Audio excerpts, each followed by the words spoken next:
देखो पहले के टाइम पे बहुत इजी था शादी करना, क्योंकि पहले के टाइम पे जो डिसीजन था वो कम्प्लीटली वन साइडेड होता था। लाइक लड़के वाले आएंगे देखने के लिए, एंड अगर उनको लड़की पसंद आ गई, उनको दहेज पसंद आ गया, तो शादी फिक्स हो जाती थी। लड़कियों से कोई घंटा नहीं पूछता था कि तुम्हारी क्या प्रेफरेंस है, तुम्हारी क्या फ्यूचर प्लान है, तुमको लड़का पसंद भी है कि नहीं। कुछ भी उनका डिसीजन नहीं होता था, और it was all one sided.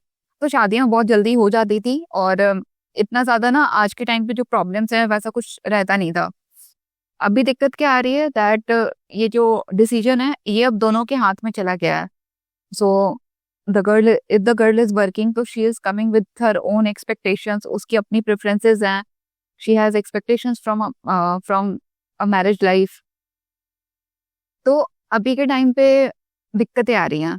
I will tell you the problem. Problem क्या क्या है। सबसे पहले तो इन जनरल दो चीजें हैं, दैट इज एक तो घर वालों के साइड से ऐसा रहता है कि अपने कास्ट का ही चाहिए, जो भी आपका पार्टनर हो वो आपके कास्ट का ही होना चाहिए।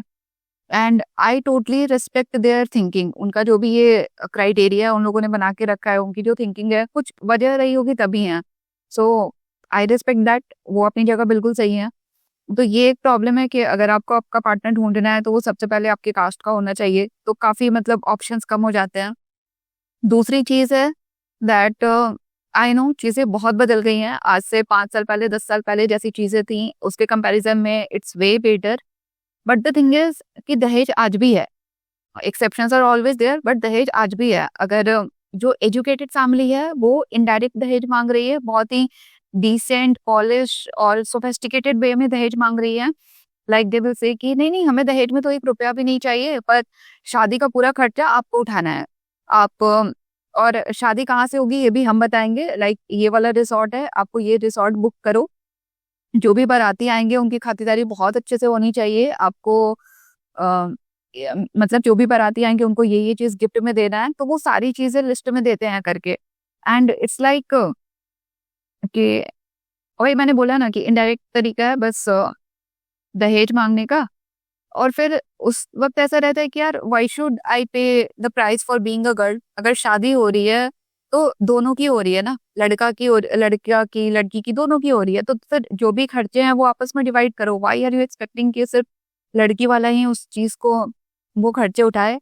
एंड जो अनएजुकेटेड है वो तो भैया खुला दहेज मांगती है। वो एकदम ऐसे टिपिकल कि भैया हमें तो इतना कैश चाहिए, हमें गाड़ी का ये मॉडल चाहिए, फर्नीचर में हमें सोफा चाहिए, ये वाला पलंग चाहिए। वो तो एकदम खुला मांगती है। बट वो फिर भी ठीक है, जो कम से कम ऐसा अपने आप को उस तरीके से तो नहीं दिखा रहे कि नहीं नहीं हम बहुत एजुकेटेड हैं, हम दहेज में विश्वास नहीं करते हैं।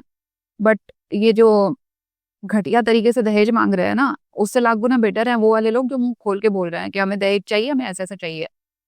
एंड और जो भी मेरे फ्रेंड्स हैं, मेरे फ्रेंड्स, मैं खुद एमएनसी में काम करती हूँ, मेरे फ्रेंड्स हैं काफी, बहुत सारों को मैंने देखा है।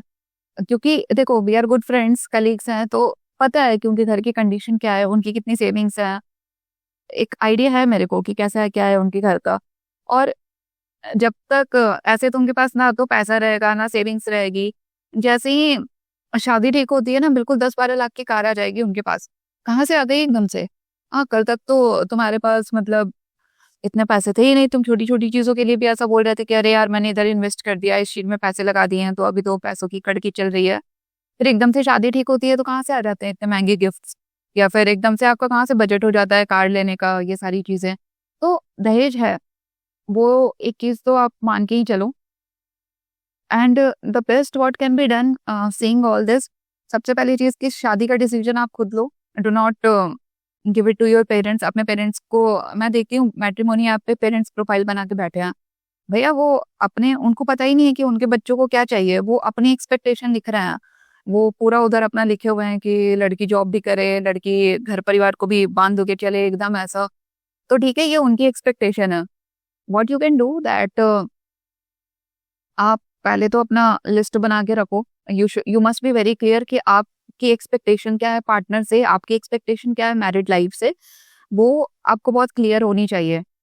एंड आप खुद से मैट्रिमोनी ऐप पे अपनी प्रोफाइल बनाओ, वो सारी चीजें अपने बायो में मेंशन करो। एंड खुद से जाके जो जिसके भी रिक्वेस्ट आते हैं या आपको जो भी लगता है कि वैसा अच्छा लग रहा है, उसको रिक्वेस्ट भेजो। शादी की रिस्पॉन्सिबिलिटी है वो खुद पे लो, अपने पेरेंट्स को मत दो। एंड शादी के टाइम अपने घर पे मत रहो। जो भी अगर आप वैसे वाले फेज में हो जहाँ पे आप शादी के लिए रिश्ते देख रहे हो, तो अपने घर पे मत रहो।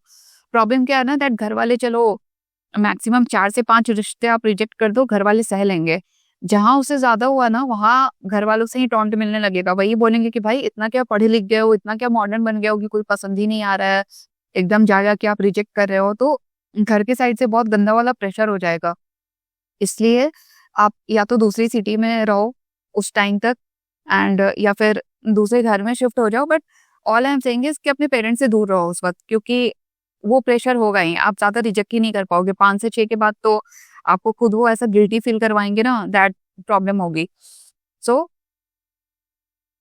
अगर शादी के लिए मिल जाता है कोई वेल एंड गुड, नहीं मिलता है तो प्लान बी रेडी करके चलो।